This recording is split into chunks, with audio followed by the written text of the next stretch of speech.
인생이 늘 평안하고 행복할 수만 있다면 얼마나 좋을까요?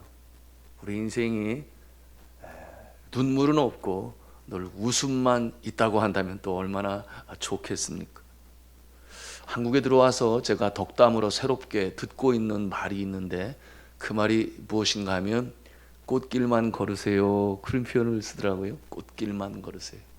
그게 어디 드라마의 제목이었는지 저는 잘 모르겠습니다만은 여러분, 정말 우리 인생이 꽃길만 걸을 수 있다면 얼마나 좋겠습니까? 그런데 정말 그렇게 인생이 꽃길만 걸을 수 있는 것일까요? 여러분, 이러한 바람을 영어로는 wish이라는 말을 쓰는데, wish라는 말이 어떤 뜻인가 하면 이루어질 수는 없으나 그러기를 바라는 마음으로 표현할 때 wish라는 말을 쓰죠. 여전히 포기하지 아니하고 그러기를 바라는 이와 같은 모습을 세상 사람들은 희망이라 또 그렇게 표현을 합니다. 그런데 우리 믿음의 사람들에게는 이 희망이 아닌 소망이 있으니, 여러분, 이 소망과 희망과 다른 점이 있어요.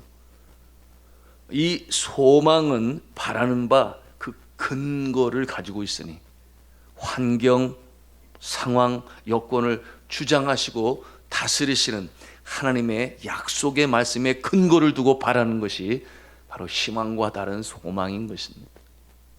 그러니 이 소망은 약속을 믿는 그 믿음을 가지고 바라는 것인데요, 희망은 막연히 바라는 것이라면, 그러나 소망은 막연한 것이 아니요 광대하시고 전능하신 주님의 능력이 나타날 그날을 확신하며 인내 중에 기다리는 것입니다. 오늘 시편 42편에 등장하는 인물은 바로 이 소망이 있어요. 그런데 그날이 아직 오지 않고 있습니다. 여러분, 이 인물이 누구일 것 같습니까? 오늘 시편 42편에 성경 그 위에, 시편 위에 보니까 제목이 있어요. 여러분, 성경을 보세요. 거기 뭐라고 써 있습니까? 고라 자손의 마스길, 인도자를 따라 부르는 노래, 그렇게 되어 있어요. 여러분, 이 고라 자손은 누구인가 하면 다윗 시대에 이 찬송시를 편집하는 일을 맡았던 그와 같은 자가 바로 이 고라의 자손들이었습니다. 찬송시를 편집하는 일, 그러므로 이 시는 고라 자손이 직접 썼다 그렇게 말하기보다는 누군가가 쓴 것을 이 시편에 담으려고 편집하는 역할을 하였다. 그리고 오늘 이 시의 주인공은 바로 이 다윗인 것입니다. 마스길이라고 하는 이 말은 히브리어로 그 뜻이 교훈이라는 뜻을 가지고 있어요. 교훈. 이 노래를 부르면서 이스라엘 백성들은 영적 교훈을 배웠던 것입니다. 이 새벽에 우리가 그 교훈을 얻고자 하는 것이에요. 다윗이 예루살렘에 있는 이 하나님의 집, 이 성소와 너무 멀리 가 있습니다. 오늘 시편에 나타나는 모습이 그렇다는 것이에요. 이유는 쫓기는 자가 되었기 때문이에요. 다윗이 예루살렘에 거하지 못하는 이유를 신학자들은 이렇게 해석을 해요. 사울 왕에게 쫓김을 당하고 있었던지, 아니면 여러분, 압살롬의 이 반란에 의해서 예루살렘을 떠날 수밖에 없는 형편에 이르렀든지 그 같은 상황에서 이 시가 기록되었을 것이다. 분명한 것은 이 다윗이 예루살렘 성전으로부터 또는 성소로부터 너무 멀리 떨어져 있는 것입니다. 너무 멀리가 있는 것이에요. 그것이 어디입니까? 오늘 시편의 말씀을 통해서 우리가 발견해요. 그 장소가 6절 말씀 가운데 나타나 있으니 여러분 6절 말씀 같이 읽도록 하겠습니다. 시작. 내 하나님이여, 내 영혼이 내 속에서 낙심이 되므로 내가 요단 땅과 헤르몬과 미살산에서 주를 기억하나이다. 아멘. 자, 요단 땅과 헤르몬 산 중에 하나인 미살산에 있다, 그렇게 말씀하고 있어요. 여러분, 이곳은 어딘가 하면 하나님께서 약속하신 땅, 젖과 꿀이 흐르는 땅, 가나안 땅의 가장 북쪽에 위치하고 있는 곳이 바로 이 헐몬산 기슭이요, 그리고 요단 땅인 것입니다. 그리고 그곳에 미살산이 있어요. 여러분, 이 헐몬산은 그 높이가 굉장히 높아요. 그래서 만년설이라고 그러죠. 1년 내내 그 산 꼭대기에 눈이 녹지 아니하는 그와 같은 곳이니 많이 추운 곳입니다. 그리고 요단 강의 발원지가 바로 거기로부터 시작이 돼요. 그래서 물이 많은 곳입니다. 여러분 성지순례 해보신 분은 아실 거예요. 헐몬산 가까이 가서 요단강의 발원지 얼마나 그 물이 풍성하게 막 폭포처럼 떨어지는지 그 모습을 볼 수 있었는데요. 그러니 이 물이 많은 곳 7절에 보니 뭐라고 그랬습니까? 폭포가 등장을 해요. 이 폭포 소리는 주의 폭포 소리다 그렇게 표현하고 있는데, 이 폭포 소리에 깊은 바다가 서로 부르며 주의 모든 파도와 물결이 나를 휩쓸었나이다 그렇게 표현을 하고 있어요. 이와 같은 모습은 심히 어려운 가운데 처해 있는 이 시편 기자의 모습을 단적으로 보여주고 있는 것입니다. 하나님도 그를 구원하지 아니하시고 그냥 내버려 두셨다. 뭐 세상 말로 대동댕이 침을 받은 그 같은 어려움 속에 있는 이 시편 기자의 모습을 볼 수 있습니다. 그런데 이렇게 물이 많은 곳에서도 시편 기자는 목마름을 느끼고 있어요. 그의 영혼이 목마른 것입니다. 체험을 받지 못하고 있어요. 여러분 1절 말씀 함께 읽기를 원하는데요. 1절 말씀 같이 읽겠습니다. 시작. 하나님이여 사슴이 시냇물을 찾기에 갈급함같이 내 영혼이 주를 찾기에 갈급하나이다. 다윗은 이스라엘의 왕으로 등극하기 전에 약 10년에서 13년 이 기간 동안 유랑자의 모습이었어요. 피난 도망자의 모습이었습니다. 사울 왕의 생명의 위협을 당했죠. 이곳 저곳 안 가본 곳이 없습니다. 심지어는 적국인 블레셋 땅까지 들어가서 미친 자의 흉내를 내면서 그곳에 거하는 날도 있었는데요. 여러분 이 건기철에 이 남쪽 지방은 모든 이 초목이 말라 비틀어질 정도로 비가 내리지 아니해요. 그와 같은 상황 가운데에서 어찌하든지 살아가야 하니 무엇이 중요합니까? 물이 중요해요. 물을 찾는 사슴의 모습을 그는 보았을 것이에요. 그래서 이와 같은 시로 글로 적을 수 있었겠죠. 그런데 그 모습이 현재 자신의 모습과 다를 바가 없다, 닮았다, 그와 같은 내용인 것입니다. 물이 많이 있는 요단과 헐몬산에서도 이와 같은 느낌을 갖는 것은 육신의 문제가 아니라고 하는 것을 보여주고 있는 것이. 그것은 뭐냐 하면 마실 것, 먹을 것, 뭐 육신의 필요 때문이 아니라 그 필요를 채우지 못해서가 아니라 그의 마음이, 심령이, 그의 영혼이 핍절하여 너무나 힘들고 어려운 가운데 있음을 이렇게 표현하고 있어요. 그 이유 중에 제일 직접적인 이유가 무엇인가? 앞서 말씀을 드렸으니 예루살렘 그 성소 성전에서 너무 멀리가 있으니 마음껏 주를 예배하고 찬송하는 일로부터 너무나 멀리 떨어져 있으니 그의 영혼이 핍절함을 맛보는 것이에요. 갈급함을 맛보는 것입니다. 예루살렘 성에 있는 하나님의 집에 나아가 예배를 드리지 못하는 이와 같은 어려운 상황. 이런 모습이 2절 말씀에 뭐라고 표현하고 있습니까? 우리 2절 말씀을 같이 읽도록 하겠습니다. 시작. 내 영혼이 하나님 곧 살아계시는 하나님을 갈망하나니 내가 어느 때에 나아가서 하나님의 얼굴을 배울까? 어느 때에 나아가서, 이와 같은 표현은 성전 주의 전에 나아가서 그런 뜻이 내포되어 있는 것입니다. 성전에 나가 성전 예배에 나온 하나님의 백성들과 함께 주를 높이며, 그 규모가 대단하지 않았겠어요? 많은 이스라엘 백성들과 더불어 주를 찬송하고 예배하고 기도하고 교제하고 이런 모습으로부터 너무 멀리 떨어져 있는 이 다윗의 모습을 우리가 볼 수 있습니다. 그러니 그 날의 성일의 기쁨과 환희와 감사와 영광이 너무 그리운 것이에요. 그 내용이 4절에 표현되어 있습니다. 그 간절함을 볼 수 있어요. 우리 함께 4절 말씀 또 읽습니다. 시작. 내가 전에 성일을 지키는 무리와 동행하여 기쁨과 감사의 소리를 내며 그들을 하나님 집으로 인도하였더니 이제 이 일을 기억하고 내 마음이 상하는도다. 여러분 이 예배 드림이 얼마나 귀하고 소중한지 여러분 선교지에 나가보면 금방 알 수 있어요. 복음의 불모지, 그런 거 하면은 정부에서 아예 예배 못 드리게 하는 그와 같은 곳에서 비밀리에, 지하교회에서. 과거에 중국이 그랬고 뭐 지금도 그와 같은 모습이 없지 않아 있습니다만 오늘날은 북한에서 그러지 않겠어요? 한 번 예배드림이 얼마나 귀하고 소중한지. 그저 모여서 기도할 때는 눈물이 그 가슴을 채우고 그러는 가운데 또 하나님의 위로하심을 체험하는 것이 바로 예배의 현장인 것입니다. 그러나 예배가 풍성한 곳에서는 그것을 잘 느끼지를 못해요.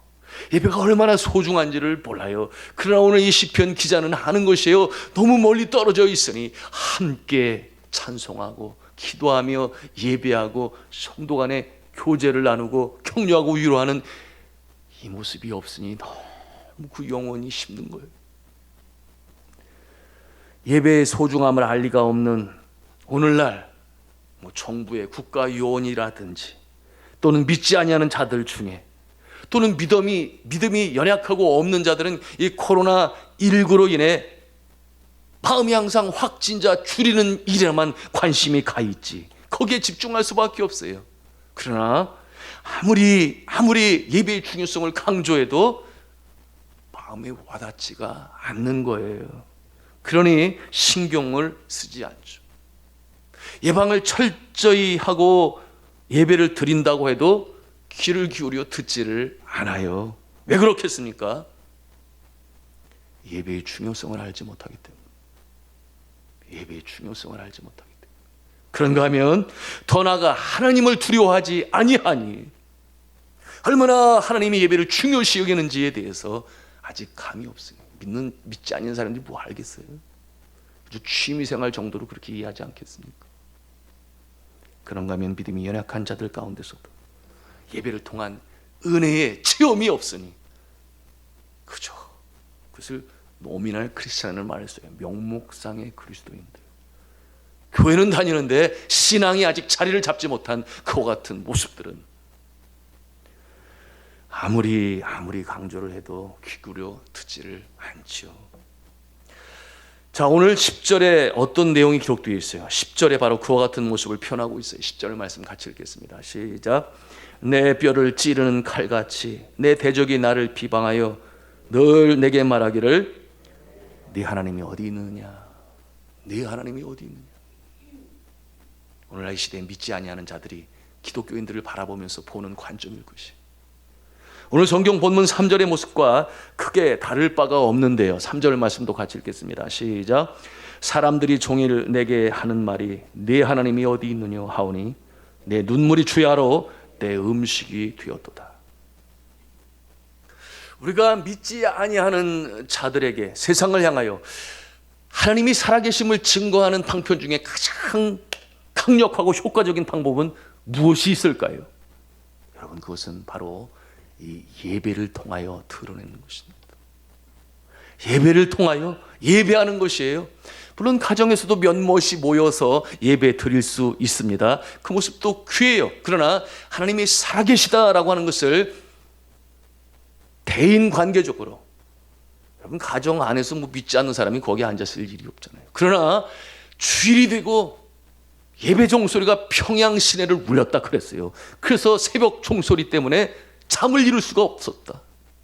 여러분, 이 새벽 기도 종소리가 그런가 하면 주일이 되고 이 교회에서 울려 퍼지는 차인벨 소리가, 그래서 많은 사람들이 옷을 단정히 입고 성경을 읽고 주의 몸된 전으로 향하는 모습은 보는 자들로 하여금 어떤 마음을 갖게 하겠습니까? 무슨 이유가 있다고 저래? 그럴 것 같아요? 그렇지 않아요. 예배드리는 그와 같은 모습을 보면서 뭔가 있기는 있는 것 같아. 그런 마음 갖지 않겠습니까? 하나님께서 살아계시다 하는 강력한 증거의 모습은 바로 예배인 것입니다. 여러분, 모여서 예배할 때, 교회가 예배로 살아날 때 세상은 바뀌는 것이에요. 과거 여의도 광장에서 정말 이제는 지나간 기독교 역사의 한 장면이겠습니다마는 대규모의 민족 복음화 대성회, 대단하지 않았나요?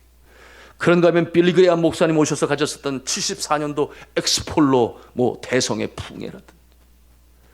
여러분, 그때 얼마가 모였는가? 136만 명이 모였으니. 여러분, 촛불 시위, 그런가 하면 보수단체에서 무슨 시위, 뭐 여하튼 그 모임이 아무리 크다 할지라도 여러분, 이 땅에 하나님을 경외하는 자들이 그렇게 여의도 광장을 다 채우고 한 날이었나요? 뿐만 아니었습니다. 비가 와도 상관이 없었어요.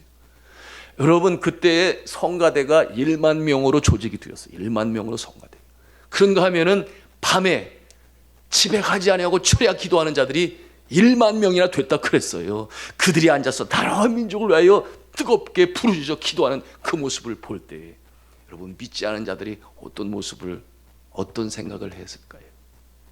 여러분, 그들이 오늘날 이 시대의 모습처럼 예배가 뭐 그렇게 중요하다고, 그 뭐 취미 생활하는 것 뭐 그런 거 아니야? 이렇게 생각했겠습니까? 아니, 어림도 없지요. 감히 교회에서 드려지는 예배에 대해서 저들이 비방을 할 수 있었겠습니까? 그렇지 않았겠지요. 뭐가 있기는 있는 것 같다. 두려워했겠지요. 경외감을 가졌겠지요. 감히 함부로 폄하하거나 비방할 수 있었겠습니까? 그렇지 않았어요. 오늘 시편 기자는 그 아름답고 규모가 있는 이 성전 예배를 기억하면서 그리워하며 그것을 알지 못하고 인정하지 않는 주변의 사람들을 보면서 주야로 눈물이 내 음식이 되었다. 그 같은 상심한 마음을 표현하고 한탄하고 있는 것입니다. 여러분, 이 목마른 사슴이 시냇물을 찾는 것은 생존이 달려있는 문제예요. 우리의 영혼이 그럴 때가 있다고 하는 것입니다. 곧 2절에 있는 말씀처럼 내 영혼이 하나님, 곧 살아계신 하나님을 갈망하는 것이죠. 하나님의 임재하심을 최고로 경험하는 것이 어디겠습니까? 바로 예배의 현장 아니겠어요? 왜 그렇습니까? 찬송과 기도와 그리고 말씀이 있기 때문에 그래요.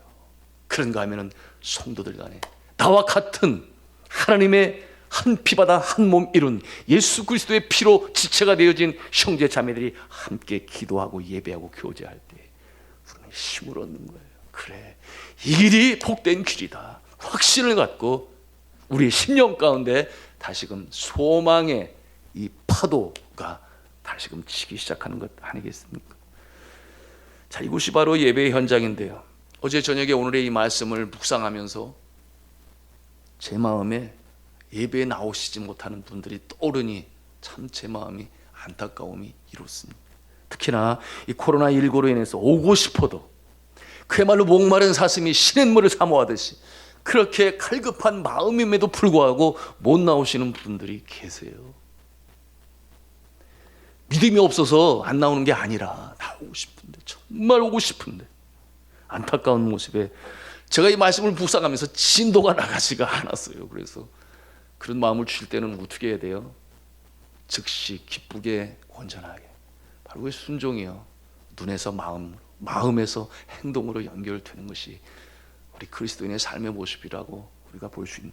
그래서 진도가 나가지 않으니 성경책을 덮고 제가 한 분 한 분 여러분에게 전화를 드렸어요. 요양원에서 1년이 넘도록 가족도 만나지 못하고 우리 성도 중에 그런 분이 계십니다. 코로나 전에는 저와 우리 신방대원들 함께 또 신방하고 격려하고 위로하고 예배할 때마다 감사를 드리고 격려가 되고 그랬는데 이제 못하잖아요. 그것이 1년이 지났으니 얼마나 그 마음이 힘드시겠습니까?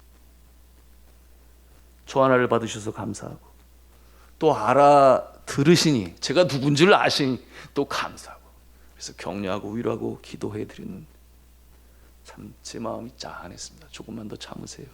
끝나면 제일 먼저 찾아가 방문할게요. 격려하고. 그런가 하면은 또 한 분은 이제 눈이 거의 보이지가 않으세요. 코로나 기간에도 제가 가끔 방문하고 배웠는데 전화를 드렸더니 누가 그런 소식을 전했나 봐요. 교회 리모델링 중이라고. 그래서 너무 감사하다고, 자기가 늘 기도하는데 자신은 교회 나올 수도 없고 볼 수도 없으니 마음이 너무 힘들다고. 그 말을 듣는데 제 마음에 눈물이 흘렀어요.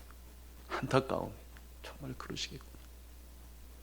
그럼에도 불구하고 저에게 목사님 너무 염려 마셔요 그러면 제가 늘 찬송 부르고 기도하고 집에서 예배 드리니까 너무 염려하지 마세요 목사님, 저한테 그렇게 말하는데 거꾸로 저를 위로하려고 하시더라고요. 그런가 하면은 또 어떤 권사님은 걷기가 너무 힘드시잖아요. 코로나 전에는 늘 새벽 제단 쌓으시는데 한 걸음 한 걸음 천천히 걸으셔야만 하니 누구보다 먼저 일어나셔서 이 언덕길을 올라오셨던 우리 권사님, 근데 지금은 그러시지 못하시니 그 마음이 또 얼마나 힘드시겠어요. 제가 기도하는데 계속 우시는 거예요. 그래서 저도 참 마음이 힘들고 그랬는데, 그런가 하면 또 어떤 권사님은 저에게 아주 씩씩하게 말씀하시기를, 내가 내 마음대로 못해, 자녀들이 보고 있잖아. 그래서 내가 이 나이에 자녀들 눈치를 본다니까. 그러면서 뭐예요? 자녀들이 교회 나가지 말라고, 그러면 확진될 수 있으니까 위험하다고, 나가시지 말라고. 그래도 내가 믿음 지키고 있으니까 염려하지 마세요. 그런데 저한테 그렇게 어서속히 이 상황이 끝나고 예배드리기를 원한다. 저는 주일이면 이 어려운 상황에서도 늘 감동을 주시는 분이 계세요. 튼가하면 올해 연세가 93세세요. 여러분 누군지 금방 아실 거예요. 그 먼 곳에서, 성남에서 차를 한두 번 갈아타요. 걸음도 그렇게 힘있게 걷지 못하시는 분인데 주일날 예배에 참석하시는 모습을 볼 때마다 얼마나 감동이 드는지 몰라요. 그야말로 목마른 사슴이 시냇물을 사모하듯이 그와 같은 영혼의 갈급함이 있으니 그 먼 길을 오는 것 아니겠습니까? 그의 영혼이 더욱 죽게 가까이 나아 주님 전에서 주시는 위로와 은혜를 받게 되네요. 제가 오실 때마다 꼭 손을 잡고 간절히 기도를 해줘요. 일주일 내내 예배만 기다리신대요, 세상에. 그러니 주일날 새벽이 되면 얼마나 마음이 들떡이시겠습니까? 소망 중에 일어나 교회 가야 돼, 교회 가야 돼. 여러분, 이와 같은 자들의 마음에는 절망이 없어요. 왜냐하면 주를 사모하는 마음이 늘 그 마음에서 그치지 않는 샘솟는 샘물처럼 생명수 되신 예수 그리스도께서 성령으로 그 마음을 채우시고 주장하시고 돌보시고 다스리기 때문에 그러합니다. 여러분, 그 모습으로 우리가 이 땅을 살아가는 거예요. 광야와 같은 인생길이지만 예배가 있다. 여러분, 코로나19가 어서 끝나고 다시금 새로 단장한 이 성전에서 맘껏 주를 찬송하고 예배드릴 때 놀라운 부흥의 역사가 나타날 줄로 믿습니다. 우리의 이 갈급한 심령이 체험을 받을 줄로 믿습니다. 우리가 이와 같은 마음을 가지고 이 새벽에도 기도를 하니 제 한편의 마음에 감사가 넘치는 것은 새벽 기도는 변함이 없어. 코로나가 있든지 말든지 지금까지 새벽 기도 나오시는 분은 계속 나오시는데, 그 중에 새벽에 나오시는 분들도 코로나 핑계대고 안 나오시는 분들이 있어요. 여러분, 이 새벽 기도는 바로 이처럼 예배의 중요성을 아는 자들, 하루도 주님이 주시는 생명수가 없이는 내가 나의 영혼을 다스릴 수가 없으니 이렇게 새벽에 나와 기도하시는 분들, 하나님께서 사랑하시는 줄로 믿으시길 바랍니다. 하나님께서 종래 오늘 이 시편 기자는 그날을 소망 중에 바라보며 나아가는데 응답의 날이 오는 줄로 믿습니다. 우리가 그러게 이 새벽에 제단을 쌓는 것이에요. 자, 오늘 11절 말씀 두 번씩이나, 이 5절과 11절에 40편에 두 번씩이나 똑같이 반복되어져 나오는 말씀이 있으니 아주 강조되어지는 이 시편 기자의 이 말씀의 주제라고 볼 수 있는데요. 여러분, 이 말씀을 가슴에 담고 소망 중에 전진해 나가야겠습니다. 우리가 11절 말씀을 읽고 마치겠습니다. 시작. 내 영혼아, 내가 어찌하여 낙심하며 어찌하여 내 속에서 불안해하는가. 너는 하나님께 소망을 두라. 나는 그가 나타나 도우심을 말미암아 내 하나님을 여전히 찬송하리로다. 아멘.